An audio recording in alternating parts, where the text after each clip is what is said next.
Sir, சில இடங்கள்ல நம்ம பார்க்குறப்ப, இந்த மாற்றுத்திறனாளிகள் அவங்கள வந்து பல இடங்கள்ல வேலைக்கு அமர்த்தி கஷ்டப்படுத்துறத நம்ம பார்க்குறோம். அதுக்கு எப்படி சார் கம்ப்ளைண்ட்ட நம்ம ரெஜிஸ்டர் பண்ண முடியும்? பொதுவா மாற்றுத்திறனாளிகள் அப்படிங்கிறவங்கலாம் யாரு அப்படின்னு தெரிஞ்சுக்கலாமா சார்? இது வந்து rights of persons with disabilities act 2016 படி யாரெல்லாம் மாற்றுத்திறனாளிகள்னு பார்த்தீங்கன்னா, உடல் குறைபாடுகள் உடல் குறைபாடுகள் இருந்தால் மாற்றுத்திறனாளிகள், மனநலம் குறைபாடுகள், அறிவாற்றல் குறைபாடுகள், பார்வை, கேள்வி ஞானம், பேசும்போது இருக்கக்கூடிய பிரச்சனைகள் வந்தால் அவங்க வந்து மாற்றுத்திறனாளிகள். அதுக்கப்புறம் லேர்னிங் டிசபிலிட்டின்னு சொல்லுவோம். அதாவது ஒரு ஒரு கல்வி கற்கிறதுக்கு உண்டான டிசபிலிட்டி இருக்கும், அவங்களாம் வந்து மாற்றுத்திறனாளி. அதுக்கப்புறம் ஆட்டிசம், செரிப்ரல் பால்சின்னு சொல்லுவோம். அந்த மாதிரி இருக்கக்கூடிய மக்கள் எல்லாம் வந்து மாற்றுத்திறனாளிகளாக கன்சிடர் பண்ணப்படுவாங்க. சார், இந்த வேலையில் இருக்கிறப்ப அந்த அவங்கள ஹராஸ்மெண்ட் பண்ற மக்களுக்கு எப்படி சார் தண்டனைலாம் கிடைக்கும்? பொதுவாக வேலையில் வந்து துன்புறுத்துறது அப்படின்னு பார்த்தீங்கன்னா, ஒரு சில பேர் மாற்றுத்திறனாளிகளுக்கு வேலை கொடுப்பாங்க ஒரு நல்ல ஒரு மனதோட.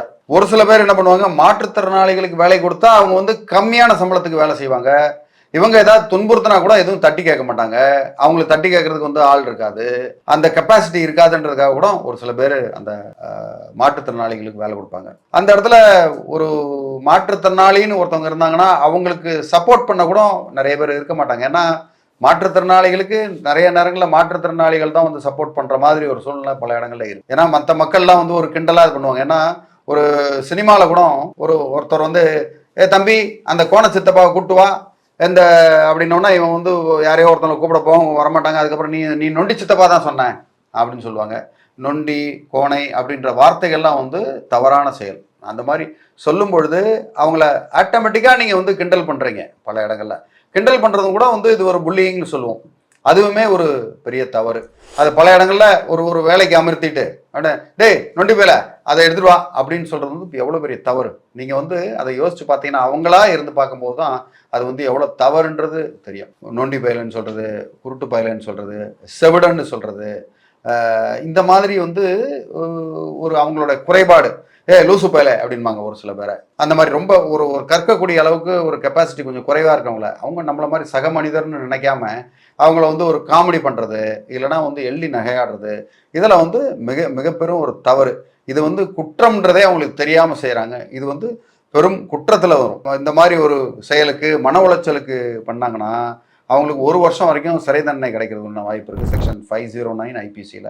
அது மாதிரி செக்ஷன் 503 அண்ட் 506 பயமுறுத்துதல், அச்சுறுத்துதல், அந்த மாதிரி ஏதாவது நீங்கள் டிசபிலிட்டிஸ் பண்ணீங்கன்னா பர்சனுக்கு பண்ணீங்க உங்களுக்கு வந்து 2 வருஷம் வரைக்கும் கடுங்காவல் தண்டனை கிடைக்கிறதுக்கும் வாய்ப்பு. ஸோ இது வந்து ரொம்ப சட்டத்தில் இருக்கிறதே நிறைய பேருக்கு தெரியறதில்ல.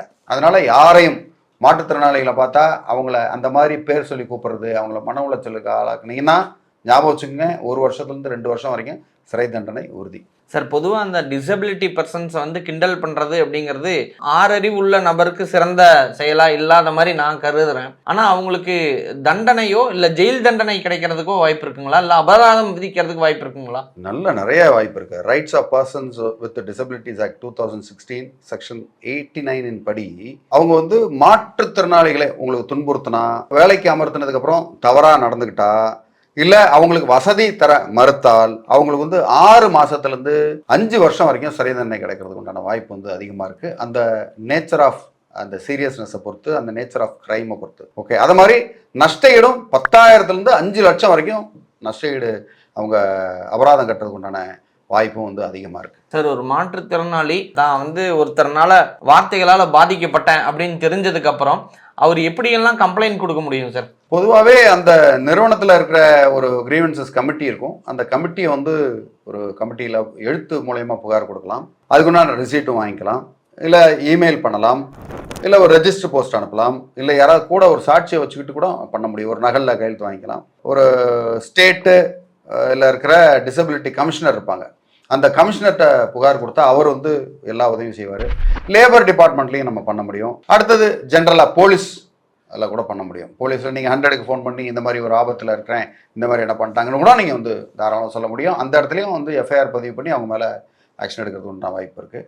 மேலும் இது வந்து நம்ம மக்களுடைய ஒரு சோஷியல் ரெஸ்பான்சிபிலிட்டின்னு ஒன்று இருக்குது. நம்மளுடைய சக மனிதர் யாரோ ஒருத்தர் ஒரு சின்ன டிசபிலிட்டியில் இருக்கார் அப்படின்னு வரும்போது அவங்கள வந்து இந்த மாதிரி தரக்குறைவாக பேசுகிறதோ, அவங்கள வந்து ஒரு சமமாக நடத்தாமல் அவங்கள வந்து ஒரு கீழான ஆளாக நடத்துறது மாதிரி அதெல்லாம் பண்ணுறது வந்து மாபெரும் தவறு, குற்றம்.